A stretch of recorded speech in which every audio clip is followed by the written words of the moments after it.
Boston Celtics get a huge win over Brooklyn, and Jayson Tatum had almost nothing to do with it. It was the role players that made the difference in this one. I'll talk about that. Plus, the signs of growth that we're seeing in this team. And when Joe Mazzulla said we're going to judge this team on their reaction to a horrible loss, that's what we're going to do right now on the Locked On Celtics podcast. Be ever ready. Recognize the city of champs. Boston, baby, we do what you can't. Locked on number 18, Tatum and Brown, J-team, step back. We gon' wet that and slay teams. Of course, the Celtics, who else could it be? Screaming like KG with the Larry O.B. Karalis above average, assessing the team status. Best daily pod, no cap, salary matching. Clutch like Bird the DJ, keep John on replay. Prime time, dapping up the truth on the sideline. Raining J's, how it started, raising banners, how we finished. Locked on Celtics pod, home of the winners. B. Hey there, welcome back to the Locked On Celtics podcast right here on the Locked On Podcast Network, where it is your team every day, and I'm here for you every day with a free, fresh podcast drop directly to your device if you are a subscriber. So make sure you are subscribed wherever you get your podcast. Even on YouTube, you can watch the show. You can join in a fun conversation, part of a growing community on the YouTube page. Lots of Celtics fans there discussing the podcast, discussing the Celtics. So check that out. Thank you for making this show your first listen, your first watch every day. I'm John Karalis. I cover the Celtics for Boston Sports Journal.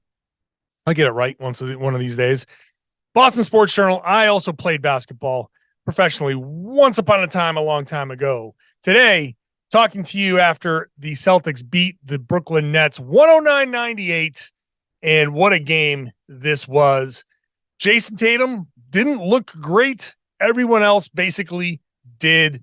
An awesome, great win that I think really shows the growth of this team. Talk about that later on. Remember when Joe Mazzulla said this team will be judged on its reaction to a horrible, horrible loss? Well, we're going to judge this team on their reaction to horrible, horrible losses. And also, Jayson Tatum says he's got a bunch of nagging injuries. Well, okay. Well, we'll get into that in a little bit. First, let's get to this game and the flow of a game where it looked like right away Jayson Tatum was playing like he had Deuce on his back. He was giving Deuce a piggyback ride around the floor. He was just slow. He looked like a guy that played a lot of minutes and had just no legs in the night before. He seemed to be struggling on the back-to-back. Hey, it happens. Not everybody can have that great back-to-back performance. So he came out and it was just not great for him. And you thought, okay, well, Kyrie came out, they came out strong. And you thought, okay, Kyrie is here to play. He might be trying to drop 50 on the Celtics. And you started to see good performances from TJ Warren and guys like that. Joe Harris was hitting shots. And the first quarter, it felt like Tatum played the whole first quarter. And the Nets made their run, and the Celtics came back and I think they took a lead at the end of the first quarter or was tied. And you come out of that first quarter going, wow, it's amazing to me that the Nets have kind of allowed this to happen because Tatum doesn't look good. And at that point, the bench hadn't started what they were about to do.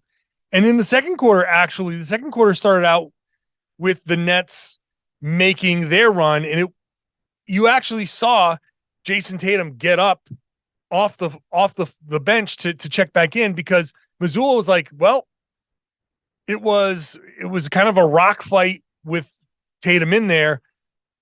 And this isn't going great. So we might as well throw Tatum back in there and see if he can't find some magic. Well, the magic came to the floor before Tatum checked in because all of a sudden it was Brogdon and White and Pritchard and those guys piecing together an 8-0 run. And all of a sudden a bad start to the second quarter became winning the Tatum minutes. And when you're facing a team without a star or with its star sitting down, how many times have they faced the when they play the Nuggets, and it's Jokic on the bench, and so you gotta win the minutes when Jokic is on the bench. When the Celtics won the minutes, even though it was by one, when the Celtics won the minutes of Tatum sitting on the bench, you started to get that thought in your head, like, I wonder what's going on with this team right now, because these guys are starting to pick it up a little bit. Pritchard started to say, hey, could this be a good Pritchard game? Now, he didn't really catch fire until later on, but you saw that Malcolm Brogdon was starting to get his. You started to see Derrick White early on get his. In the beginning of the second quarter, you started to see Luke Kornet. Luke Kornet had some amazing plays in this game. An alley-oop, a corner three-pointer. You never saw Kornet take three-pointers. He actually took one in the last game. His foot was on the line, and he made it. So this is just a continuation. He hasn't been taking a lot of threes, but he took that one in the corner, and he made it. Kornet was starting to make a contribution. And Tatum, at the end of the second quarter, went on a little 7-0 run by himself, and the Celtics had a lead heading into the half, and that had to have them energized. But even in the third quarter, Tatum comes out, and he's just not – he was worse. He was somehow worse in that third quarter, and here comes the bench again. And this time, to start the fourth quarter, it was just a barrage. There was no waiting around. Brogdon had it. Pritchard had it. Pritchard with the offensive rebounds. Pritchard with the drive from the right corner, laying it in. He started to find his confidence. By the way, how many times have we said, if you're not hitting from three, get to the rim. You can get to the line. Pritchard all of a sudden said, okay, I'm gonna drive. I'm gonna lay this in. He finishes a couple at the rim. He starts to feel good about himself. You start to feel that scoring, and next thing you know, he hits a three. It's just great to see these guys step up with Tatum playing like crap, Jaylen Brown out. And by the way, Jaylen Brown out for maybe 2 weeks with the strained groin. So 1 to 2 weeks seems to be the prognosis here. So no Jaylen Brown in the weekend Charlotte 2-game series, both games in Charlotte. They don't return to Boston for another week. So Thursday against the Warriors might be the earliest we'll see Jaylen Brown. But no Jaylen Brown, no Al Horford with the, as I put it, low back-to-back stiffness.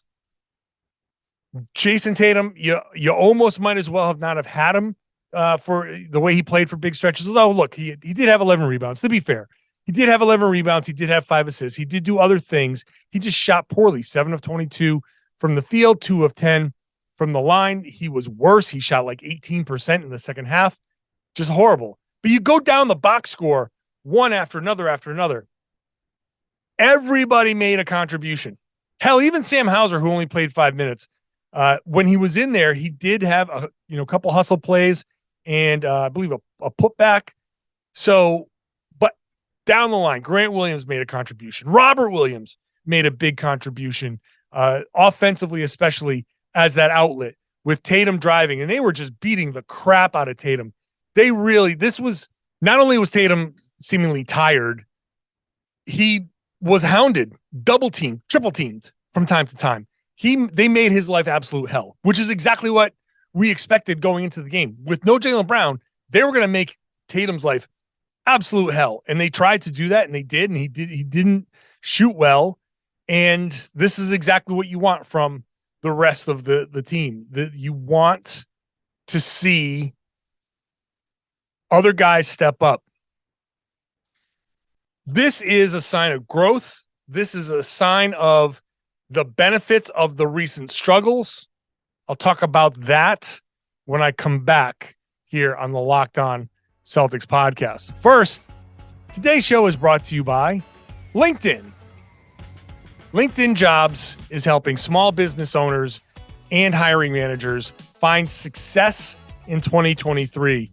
I grew up in a small business. I was a hiring manager once upon a time, and something like LinkedIn Jobs can do what you need in these positions, which is bring in a large pool of candidates so you can say, hey, all of these people seem really good, but I need to whittle it down to some very specific skills. And that's what LinkedIn Jobs can do. You can quickly attract your qualified candidates to the open jobs with targeting tools. They go beyond resume data by using insights from your job post, company, and their 875 million member profiles. So you can put your post in front of the most qualified candidates. And then you identify the most qualified candidates on LinkedIn Jobs and connect with them for fast and for free. Makes it easy to screen and rate applicants based on your job qualifications. It's all on one platform, and this is why small businesses rate LinkedIn Jobs #1 in delivering quality hires versus leading competitors. LinkedIn Jobs helps you find the qualified candidates you want to talk to faster. Post your job for free at linkedin.com/LockedOnNBA. That's linkedin.com/LockedOnNBA to post your job free. Terms and conditions apply. And thanks for making Locked On Celtics your first listen every day. Make Locked On NBA your second listen every day, or Locked On NBA Game to Game. They're both on the same feed. Locked On NBA's got all the big stories from the NBA. I host on Wednesdays. Locked On Game to Game is a great recap of every night's game from the local hosts, about a minute or so from each side after each game. So you can get a real good sense of what happened in the league. It's both on the Locked On NBA feed, so subscribe there. You can also watch them on YouTube. This game, the Celtics pulling out the win over Brooklyn, is an example of why Joe Mazzulla is right that the recent struggles have been beneficial. The Celtics have been winning these games without benefit of the three-point shot. They only shot 12 of 36, 33%. You think about this a month ago. It's January 13th. A month ago is when the real kind of struggle started. You tell me what you think would have happened if I told you the Celtics are going to shoot 33% against a Brooklyn team that shot 38% from three, that Tatum was going to struggle without Jaylen Brown, without Al Horford. I just don't think if I laid that out, I don't think people would have thought much about that game. I think people would have said, you probably would have said, okay, well, chalk that up as an L. We'll move on to Charlotte, and hopefully you get a couple of wins there, and you come out of this road trip 2-3, and everybody's happy. But this is where you start to see the benefits of coming out of that initial stretch of just hot shooting that went away, and maybe a little cockiness from that hot shooting was responsible for some of the losses, because you think, oh, well, no, we'll just shoot our way back into this. We'll just keep shooting. And the Celtics, 36 out of their 86 shots were three-pointers in this game. Three-pointers weren't falling. They got to the rim. 50 shots inside the arc. Malcolm Brogdon, Payton Pritchard, after the game said, we played faster. We started to play faster. Jayson Tatum was in the game. The game was mucking up. It was getting slow. You can see, like I said, when he's tired and when he's being double teamed, the ball would move and he would get it, and he would do that little pendulum thing with the ball.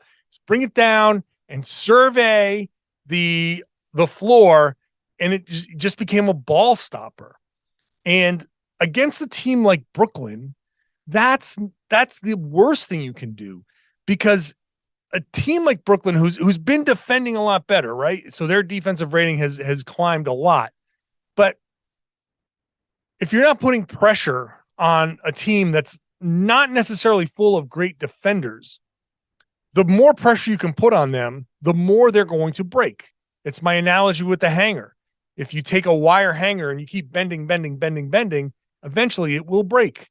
This is what you do to a Nets defense that, despite playing better, especially without Kevin Durant now, you keep bending, and they will break. But Tatum just kind of didn't bend them at all.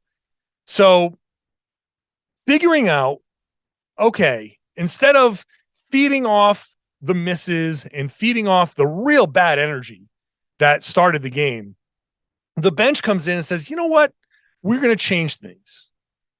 And Malcolm Brogdon talked about this a few games ago. I forget after which game, but he said, we fed off of the first unit, but we needed to, I think this was in Dallas. I think it was after the OKC game where he said, we've been feeding off the first unit and we should be kind of our own thing where if they're playing well, then yeah, feed off of that. But if they're not playing well, then come in and change that. And with Tatum not playing well, to see Brogdon come in and change that, and Pritchard come in and change that, or Derrick White as a starter come in and shoot well and have that ball movement work in his favor, that is something you like to see. And to have all of these guys come in and kind of change the energy on their own when the guys that you normally rely on aren't playing great, that's the benefit of the struggles. That's what everything you've gone through. This is what you want to see. This is what you want to see from these guys. So I'm actually encouraged. This is actually, I think, one of the better wins of the year, one of the best from this season because of their progression. It's not always going to be great. It's not always going to be roses and puppy dogs. It's going to be tough games. It's going to be Tatum shoots poorly. You lose one of these guys to a sprained ankle or whatever. Both maybe they're both in foul trouble. Maybe whatever situation exists, there are going to be times when you can't rely on them. To see them go up against, hey, look, a Brooklyn team that was not whole. If they had Kevin Durant, would have been a totally different story. No doubt about it. But a motivated Brooklyn team that is still showing itself to be decent, even though I don't trust them to carry this through. They're playing well right now. And Kyrie was motivated to make a statement in this game, and he didn't. To come out and win this game, I'm impressed by this. A side note, Ben Simmons they're not going to win anything. They're just not going to win anything with Ben Simmons. I'll make that statement right now. Ben Simmons is not going to help them win a championship. He was great in transition. One of the keys to this game was stopping the transition.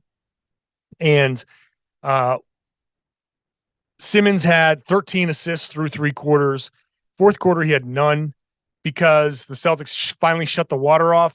They stopped turning the ball over incessantly, and they were able to make some shots and set their defense.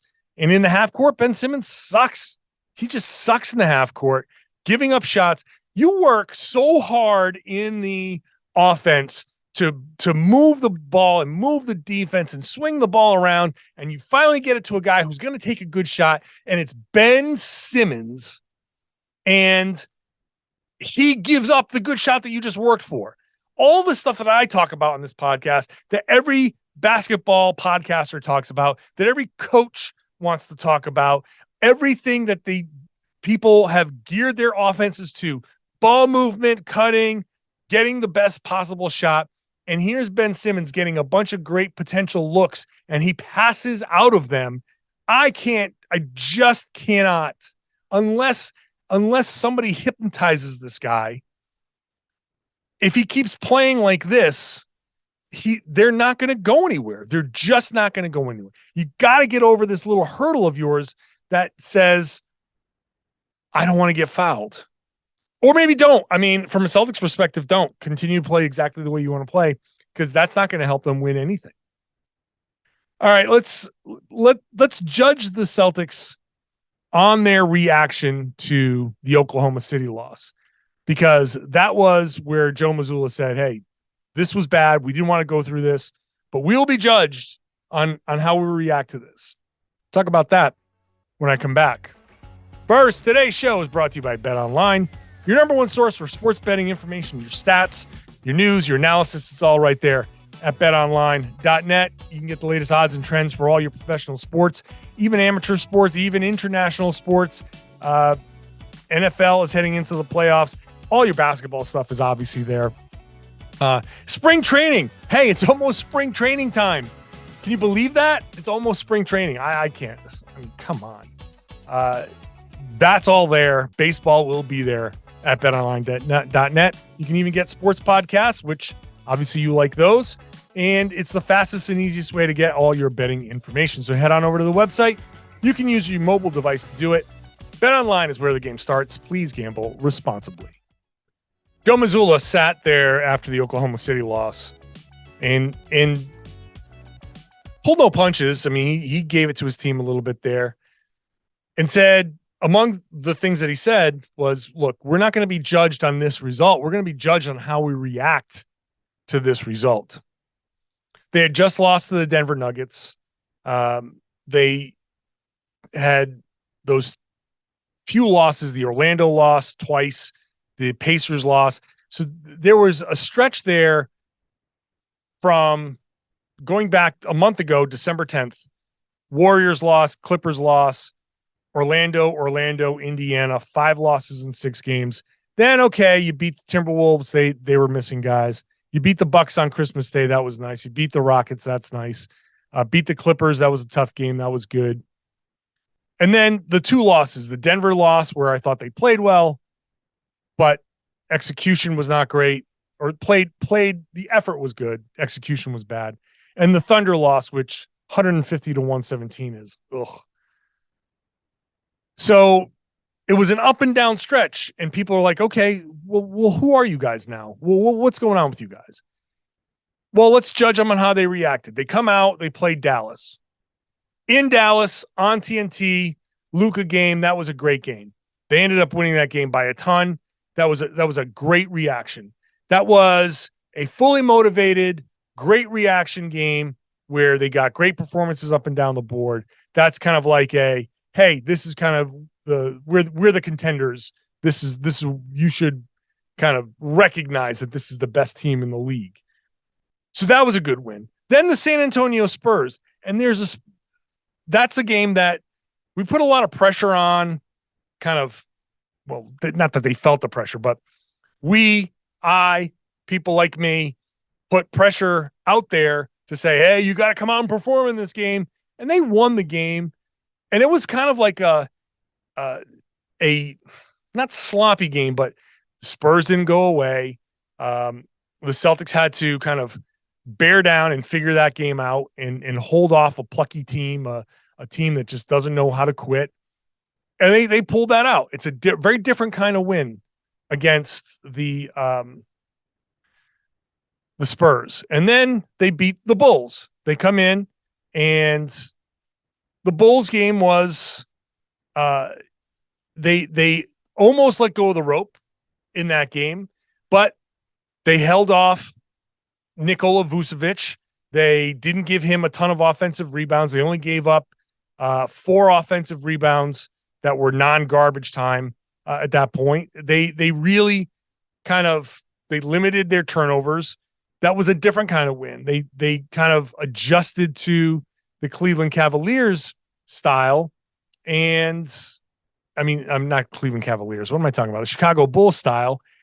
And I'm sorry, my brain had, I'm recording this at 2:30 in the morning. My brain stopped working at about midnight. So I'm really kind of trying to grind out a podcast here for you. So Chicago Bulls is who I was talking about. Different kind of win. 3 different wins, 3 different kinds of wins. New Orleans Pelicans, that was a different kind of win as well, because that was Jaylen Brown going off. That was Jaylen just carrying the load, and then Tatum finishing it off. That's a different kind of win. That was a patient Jaylen Brown that I gushed about yesterday. And now the Brooklyn Nets, where it was all the reserves and all the role players. Marcus Smart, I didn't even talk about Marcus Smart, who had a great second half. Those guys all stepped up. The Celtics are winning in different ways. All of these wins are very different games. This wasn't a formula where you come in, you do X, Y, Z, you play. My criticism of this team has been from the beginning, they're only great if they play a certain way. And if they deviate from that way that they play, they're not going to be very good. And that point does stand. If they move the ball and make quick decisions and play that 0.5 basketball, they're extraordinarily capable of playing that 0.5 basketball better than anybody else in the league. And if they're making quick decisions and passing and moving and cutting and setting screens for one another, this team is unstoppable. You add to that a level of defense, especially one that Rob played. By the way, Robert Williams played 30 minutes in this game. They bumped up his minutes there more than he's played. Very curious to see how he responds to that. If he's going to have any soreness, if he might miss one of these Charlotte games. Curious about that. But anyway, add to this whole thing the Robert Williams element and working him in, and the defense, which has climbed to 5th on cleaning the glass. So top 5 offense, number 1 offense, I still believe, and number 5 defense. So that's pretty elite, if you ask me. But when they play that specific style, they're unbeatable. But the problem is they've been beatable when they don't play that style. And now they're winning games with deviations from that. They wouldn't have won this game for sure. They probably would have lost one of those other Spurs, Bulls, Mavericks games that, like, I don't think they would have won that a month ago. They have now started to learn other ways to win. Other players on the team have started to figure out, okay, this is how I should be approaching these games. Malcolm Brogdon is a great example. Brogdon has been, he came out really well, and then he hit a swoon, and his play dipped as the rest of the Celtics play dipped. And as he starts playing better, the team is playing better. And I think that's no coincidence. It's a kind of chicken and egg kind of thing going on there. Did they play worse because Brogdon was playing worse, or did Brogdon play worse because the team wasn't playing its best? I think there's a little bit of both in there. He's starting to learn a little bit more about how he needs to be playing off the bench. Let's give him a little bit of slack too. He's been a starter, and it's still basketball, but I can tell you that coming in and understanding, like, you get the feel of the game and you get to play through some mistakes. You've got, like, you get to kind of feel out the refs and everything. It's just like, I like to use boxing analogies a little bit, because those first few rounds in a boxing match, in a 10-round match, the first couple of rounds are just feeling them out. Okay, what does he have? Does he have the jab working? Does he have this working? Does it look like he's springy? Does it look like he's moving? What is he going for? You get to kind of feel out, like, okay, it looks like he's trying to set me up for this left hook, so I'm going to be mindful of that.